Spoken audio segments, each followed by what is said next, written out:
On September 8th, 2015, police in Minnesota were contacted by a man named Tim, who reported that his friend, 32-year-old Henry McCabe, had gone missing. Henry was a Liberian immigrant who worked as an auditor for the Department of Revenue. According to Tim, Henry had attended a barbecue hosted by a friend named Emmanuel earlier that day before heading to a nightclub around 11 p.m. Later that night, Henry was seen at the SAA nightclub in Spring Lake with two acquaintances. Witnesses reported that Henry had been drinking heavily. When they left the club around 2 a.m., one of his friends, William, dropped Henry off at a gas station instead of taking him home. William later admitted it struck him as odd that Henry refused a ride back to his house. At 2:20 a.m., Henry called his wife. She later told investigators he sounded delirious, not like himself. The call ended abruptly, and when she tried to get help, she dialed one of Henry's friends.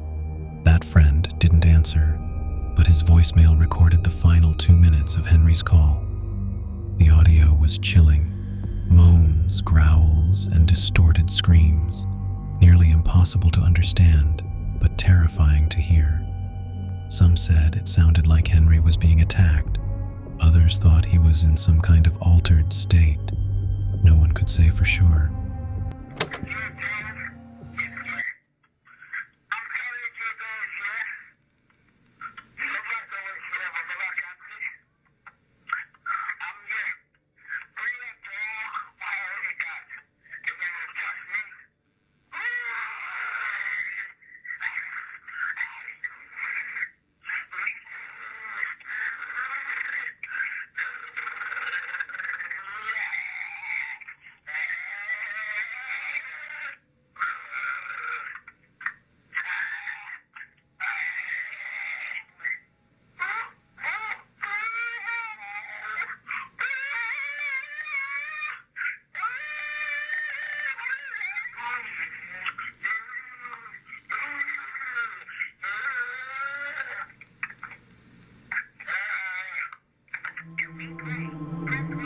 That same night, another acquaintance called Henry and later told police it seemed as though Henry was in some kind of confrontation during the call. Oddly, despite how disturbing the voicemail was, Karine only made one attempt to contact Henry's friend before going back to bed. During questioning, she also made repeated claims that she knew Henry was alive, though she had no evidence to support that belief. Phone records revealed something even stranger. After the disturbing voicemail, Henry's phone dialed a Texas number he had already called more than 20 times that day. When investigators tried to trace it, the number was disconnected. Still, calls from Henry's phone to that number continued for days after he vanished. Suspicion grew. Surveillance footage from the gas station, where William claimed to have dropped Henry off. They found no evidence of his car arriving there. William later changed his story, saying he had actually dropped Henry at a different gas station a few miles away. Search parties scoured the area, but things only grew more suspicious. A confidential FBI informant reported that Emmanuel, the man who hosted the barbecue, and a small group of others often separated themselves from the search team, speaking privately. Their behavior raised eyebrows, but no direct evidence tied them to Henry's disappearance. Then, on October 2nd, nearly a month later, New Brighton police received an anonymous letter. It read, "Henry McCabe, his body next to water, partially buried. Need search dog to find. Witness saw burial. Female, young, scared, can remain anonymous." A month later, Henry's body was discovered in Rush Lake, not buried, but floating. No signs of foul play were found, despite the letter suggesting otherwise. Was he drowned by force? Did he take his own life? Or did something else entirely happen that night? To this day, Henry's case remains one of Minnesota's most disturbing mysteries. On July 29, 2008, a young mother of two, Susan Powell, recorded a video inside her Utah home. She carefully documented her possessions, furniture, jewelry, family items. In the video, she said, "I'm just covering all my bases in case something happens to me." This is me, July 29th, 2008. It is 12:33 Mountain Time. Covering all my bases, making sure that if something happens to me or my family or all of us, that our assets are documented. Her attorney had advised her to do this. Susan feared that her husband, Josh Powell, might try to sell or control her assets. Their marriage had been under strain for years. She mentioned Josh's financial recklessness, his angry outbursts, even the times he destroyed her belongings in a rage. A year and a half later, on December 6, 2009, Susan vanished. That evening, Josh claimed he had taken their 2 young sons, Charlie and Braden, on a late-night camping trip in the middle of a snowstorm. He insisted Susan had stayed home. Tired and resting, she was never seen again. When Susan failed to show up for work and her children weren't dropped at daycare, friends and family raised the alarm. Police searched the Powell home. No signs of foul play, but suspicion quickly shifted to Josh. Investigators uncovered chilling evidence. Susan had drafted a will in which she wrote, "If I die, it may not be an accident." Just weeks earlier, Josh had taken out a $1 million life insurance policy on her. 10 days after she went missing, he began moving to withdraw money from her retirement account. Despite this, Josh was never formally charged. His behavior during the investigation only deepened suspicions. Friends described him as oddly detached. He showed little urgency in finding his wife. Meanwhile, his children offered fragmented accounts. Sometimes they said Susan had gone camping with them. Other times they told wild stories about airplanes. At their young age, their testimony was unreliable. As the case stalled, Josh relocated with his sons to Washington, but authorities soon decided the boys weren't safe with him. He lost custody. Then, on February 5th, 2012, the unthinkable happened. During a supervised visit, Josh lured his sons inside, locked the caseworker out, and set the house ablaze with gasoline. He killed both children and himself. The act was as close to a confession as anyone would ever get. Susan's body has never been found. Years later, suspicion also fell on Josh's brother, Michael, who allegedly helped cover up evidence. But Michael took his own life in 2013. Susan's father later won a lawsuit against Washington State, which had failed to protect Charlie and Braden, awarding nearly $100 million in damages. Much of it went towards supporting victims of domestic violence. To this day, vigils are held for Susan and her children. Her haunting video. I'm recording this just in case anything happens. Now feels like a warning that no one heeded. Sofia McKenna. Sofia McKenna on the night of May 27, 2018. 20-year-old Spencer Muckford met up with his friend Sofia McKenna in the parking lot of the University of Connecticut Avery Point, where Spencer was a student at the time. Sofia was in a toxic and abusive relationship with a guy named Austin Cordova, which had gotten worse in the months leading up to that night.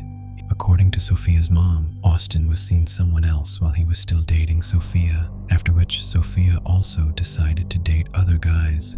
When Austin found out, he went to Sofia's apartment and tried to kick down the door, allegedly threatening to end her life. It was after this incident that Sofia started to spend a lot of her time around Spencer Muckford, whom she had met while working at a local spa.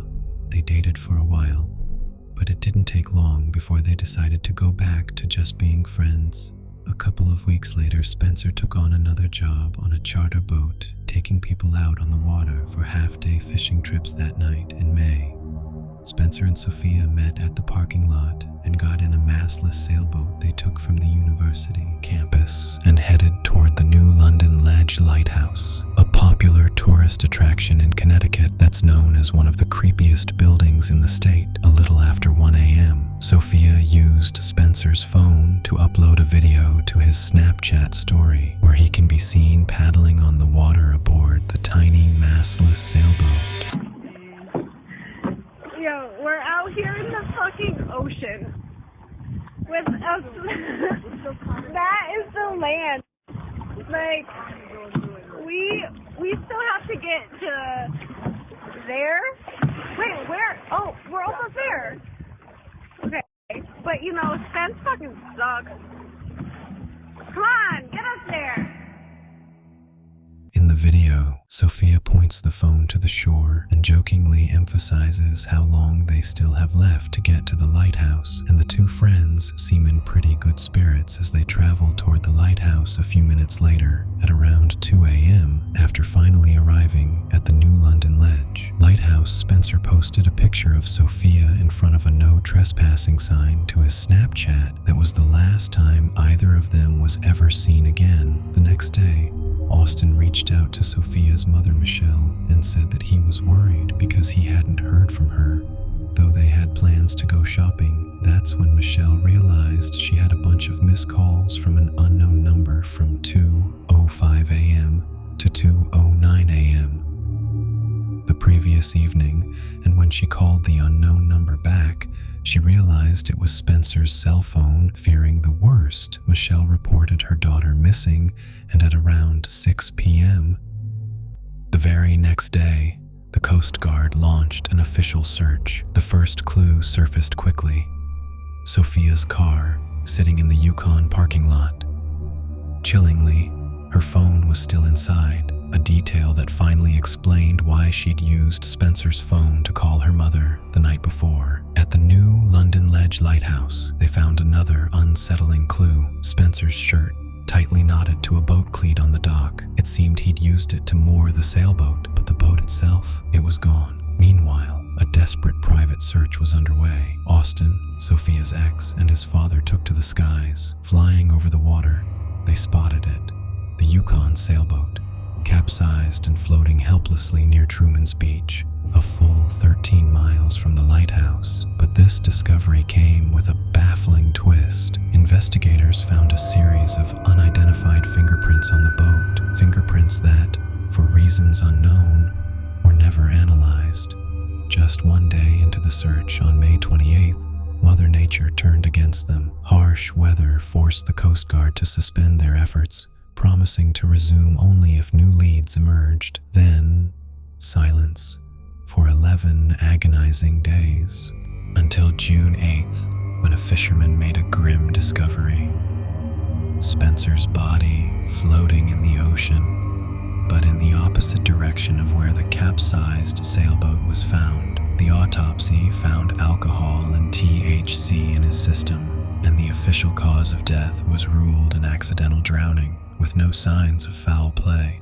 Case closed, not for the public. The pieces just didn't fit. The suspended search, the unreleased phone records, those unanalyzed fingerprints. It was a heap of unanswered questions, and soon, the internet began pointing fingers. The main target, Austin. Online sleuths spun a dark narrative of a jealous ex who murdered Spencer and abducted Sofia. But as of today, there is not a shred of evidence to support this theory. Even Sofia's own mother has stated she never believed Austin was responsible, despite their troubled relationship.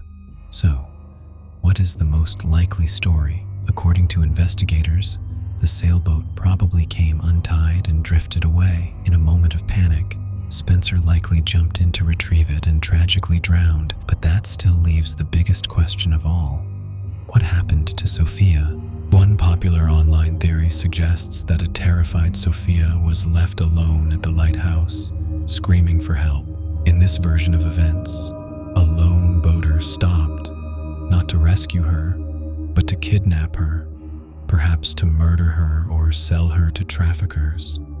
It's a terrifying thought, but the chances of another boater being near that remote lighthouse so late at night are incredibly slim. Another theory, born from social media, claims a violent argument erupted between the two friends. This seems even more unlikely. The Snapchat video from just minutes before the calls shows two people clearly enjoying each other's company, with no hint of conflict. Something completely unexpected would have had to occur. Today, Sofia's family and police have settled on the most plausible, yet haunting scenario. Spencer drowned trying to save the drifting sailboat, and Sofia, terrified of getting in trouble for trespassing, never called 911. But what happened to her in those dark, lonely hours at the lighthouse? Did she drown trying to rescue her friend? Did she simply fall into the water by accident? Or did something else happen to her while she was all alone? To this day, the exact cause of Sofia's disappearance remains a mystery.